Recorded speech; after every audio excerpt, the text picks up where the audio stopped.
Така, здравейте!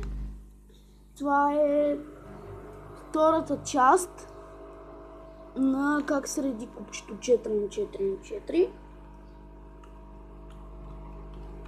Първата част наредихме центровете. Извинете. Първата част наредихме центровете. Сега ще наредим и ечовете. Значи, тук трябва да са еднакви. Например, тук е жълто, тук е оранжево. И тук трябва да е оранжево и жълто, оранжево и жълто. Но може да не си съвпадат цветовете, например, като зелено и жълто. Зелено и жълто. Може да не си съвпадат, да направите смисъл да ги съедините. И да, значи, сега ще кажа как трябва да са.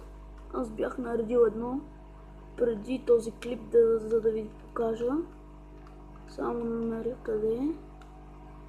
Ето го. Оранжево и синьо. Така, как се редят? Значи, зелено и червено. Търсите и другото зелено и червено из купчето. Червено и зелено. Ето го. Ето го другото зелено и червено. Ето го и това тук. Значи, това го сваляте долу. Това го докарвате го да са също положни. И това го дигате. И трябва да са ето така. Ето. Трябва да са или е така срещу положни, или така.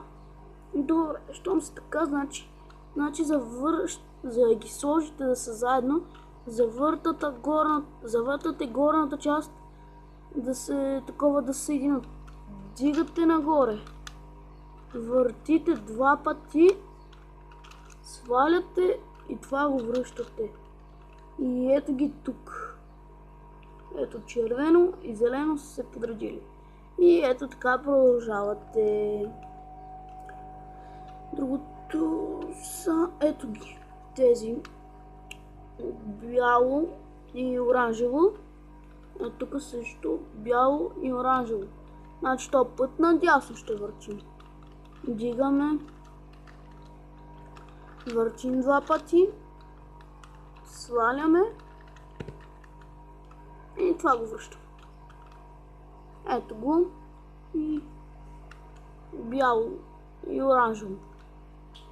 Така, сега нека да сме с зелено и жълто. Така. Добре. Зелено и жълто. Зелено и жълто. Не виждам. Добре, нека с оранжево и зелено.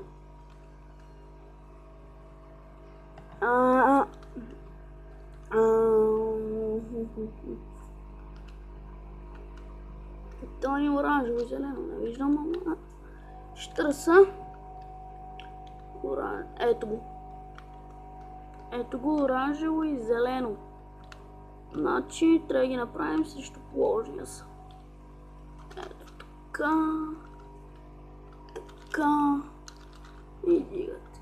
А в такъв случай, ето сега е по-различно. В такъв случай, когато са срещу положни, значи правите ето тази форма. Сваляте дясната част. Завъртате долната на там. Предната я въртите два пъти и задната един път. И те ще са ето тук. Ето. Така и правите отново тази форма. Така. Дигате, въртите, сваляте и връщате. Значи това го правите докато не ви останат само 3. 3 еча. В смисъл не 3. 3 етикия. 3 етикия. Добре. Така. Сега с бяло и синьо. Бяло и синьо. Правиме си формулата.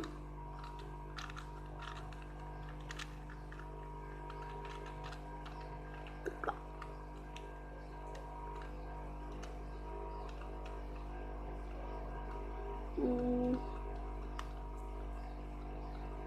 Добре. Сега с червено и бяло.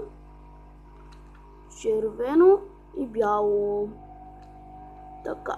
Пак са така и значи правим отново онази формула. Предната и задната. Сега са тук. Тук. И правим отново онази формула.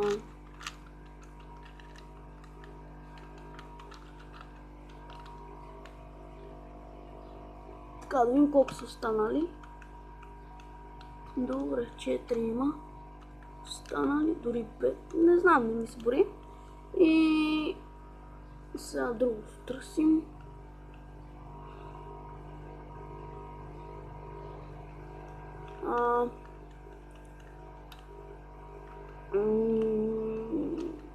Добре. Така. Значи тук. Значи пак са срещу положни. Добре, останаха така, като останат по-мъничко. Също така правите. Правите си формата. И сега тук, за да ги... Пак трябва да направите тази формула. Но сега ще ви кажа преди това какво направите. Значи тук е синьо и оранжево. Уверете се, че и тук е синьо от дясното. Как тук е синьо и оранжево. Уверете се и тук е, че е синьо и оранжево. Но не. Ето го синьото и оранжево. Значи само си го въртите и то се качва. И ето синьо и оранжево. Синьото и оранжевото. И правите си онази формула. Така. Така. Добре. Така. Не знам, нещо май намаляваме. Извинете ме за малко. Изчакайте. Сега ще видим какво ще направя.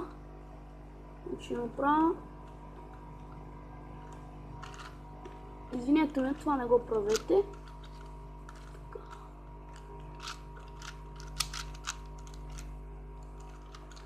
Добре. Сега правите си, ето, пак това. Значи, ето. Значи тук са е червено и синьо. Ето го другото червено и синьо.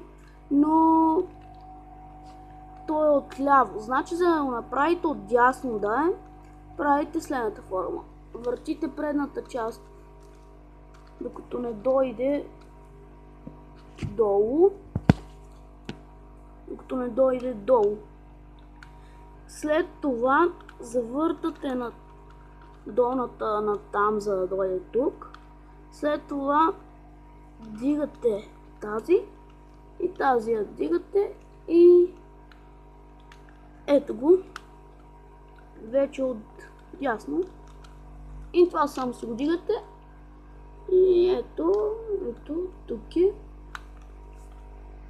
Ето тук и тук. И сега си правите формулата, да си ги сложим от двете. Да си заедно. И така. Направихме ечовете почти.